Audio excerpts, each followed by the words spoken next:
Hello YouTube, welcome back. Chris here. We're going to scrub in today. We're going to work on a Specialized Rockhopper. I think it's from the early 90s, but we're going to try to breathe some new life in this old bike. And I hope you guys enjoy it.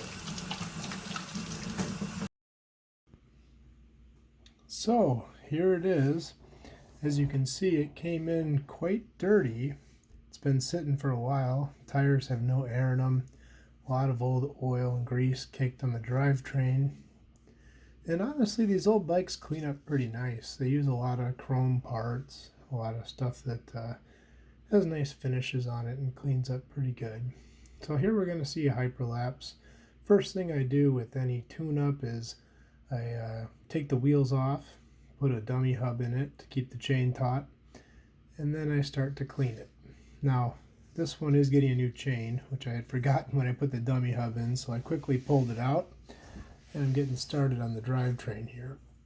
I typically will do multiple passes, depending on how bad the bike is. This bike was particularly dirty, so we start off with a little bit of White Lightning Clean Streak degreaser. Now I'm using a little bit of Finish Line Super Bike Wash. I kind of alternate back and forth. I'll do a little bit of degreasing, scrubbing, take a look at it, rinse it down with a bike wash. If it's still bad, I'll go back with more degreaser and just kind of do that until I'm happy with the result. I make sure here to try to get in and around all the bottom bracket, up around the front derailleur. And when doing a tune-up, I try to clean the drivetrain first, because otherwise I'll get a lot of grease and oil on the actual frame that I've already cleaned. Now you noticed I did do a quick wipe down first. You'll see here in this stage where I'll actually go over the bike at least 3 times. I usually start with a dirtier rag and just some super bike wash and wipe it down. I'm also inspecting the bike at this point, seeing things that might be damaged or need attention. Also looking for cracks or major damage issues on the frame. Here I got a little bit of silicone polish. This is Pedro's Bike Lust. And you'll notice I kind of work from the back of the bike up to the front of the bike, just to make sure I get every point of it, in and around all the brakes. This entire cleaning process on this bike took about 25 or 30 minutes. It looks pretty quick here in a hyperlapse, but I do go through it very, very thoroughly because I want the bike looking as good as possible. On an older bike like this, I really go for the wow factor. Like I said, these do clean up pretty good, and you can really get somebody to be shocked when they pick it up if you do a good job, because they're not expecting it to come out that well, you know, looking at the age of the bike and everything. Here we've got one of the wheels over the truing stand, the rear wheel. I like to clean the wheels in the truing stand. I feel like I can do a better job. Get the hub, clean all the spokes, and I get in and around the rim. I also use some silicone polish on the tire to get it nice and shiny again. I didn't replace the tires in this bike. They probably should have been at some point, but again, it's not my bike. This is a customer's bike, so I'm kind of trying to do it to, you know, how they wanted it. They're doing it on a budget because it's an older bike, so didn't want to go crazy. Tires were good enough. They did clean up pretty nice. A little bit of wheel truing.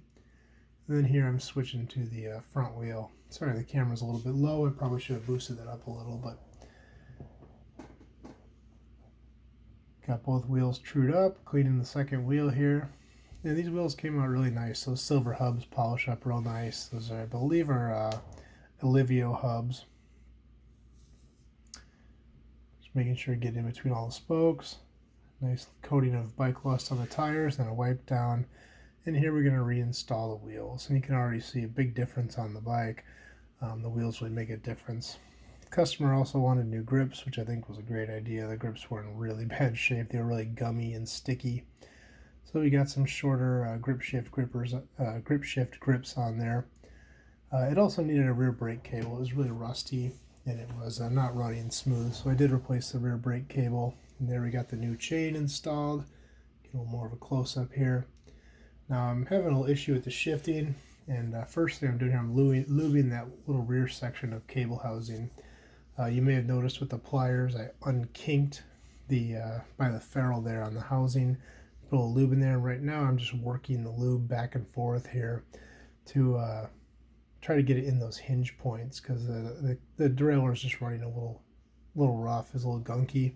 So working that lube into the derailleur and then tuning the shifting here. And then I'm just wiping the lube off of the derailleur. And here you can see our finished product. It really cleaned up well, especially for the age of the bike. The frame definitely has some larger blemishes that aren't going to come out because they're scratched through the paint, but it does give it a nice patina, and the whole bike really does look really nice for its age. So I think the person who brought it in is going to be quite happy with the result here. You see those older derailleurs and everything, they shine up really nice. They got nice finishes on them.